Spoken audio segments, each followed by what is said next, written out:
Any questions? Please raise your hand.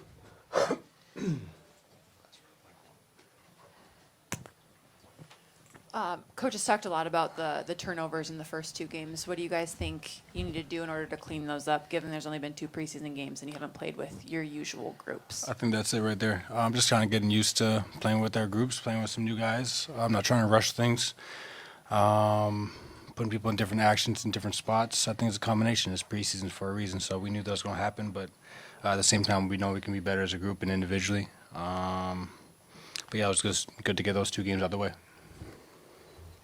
Any other questions? Front row. Hi, Ishan from Fadeaway World.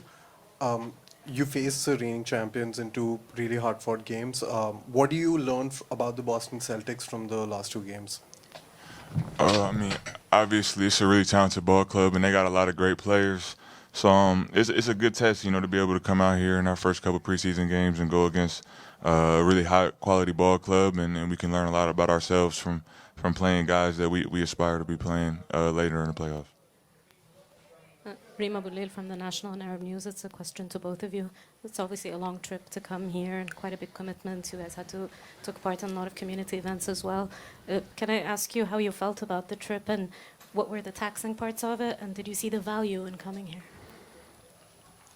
I mean, it was an amazing experience. I mean, basketball's been able to, you know, take me all types of different places, and this is a place that I've never ever, you know, dreamed of ever getting the opportunity to come. So, you know, just having a hospitality that Abu Dhabi's given us, you know, just welcoming us with open arms and then allowing us to, you know, go in the community and do different activities. I mean, it was a blessing for sure. Len Durant, Denver Sports Report. New season, new opportunity. How will this team differ, if at all, from last season? New challenges. We got, you know, some new additions to the team. But, you know, we got the same aspirations of winning another championship. So the goal is the same. Just the path is going to be a little bit different. And, you know, we just got to figure out, you know, how we want to play and what works for us. And, yeah, obviously we didn't have everybody playing tonight. So, but, you know, we'll be fine. So, same goal. Guys, could you speak a little about your big fellas like Mario and Dario and Nicola? They have some minutes together today, and could you tell about their chemistry, how interchangeable they are, and maybe on some way you're gonna play some Nicola's play into Dario and speak about that. Yeah, I think you could throw Vlaco in there too. They all speak somewhat the same language. So.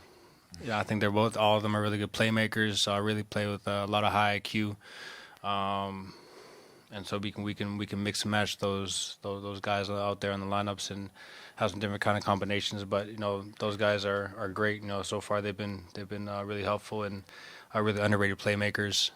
So you know, we're excited for you know, what they're going to do for us. Well, last question over here. Hi guys, Nikola Stojkovic, Moca Sport Serbia. Even though if it's only a second game of the preseason, what do you think about the third quarter? What was the reasons behind the bad third quarter of your team?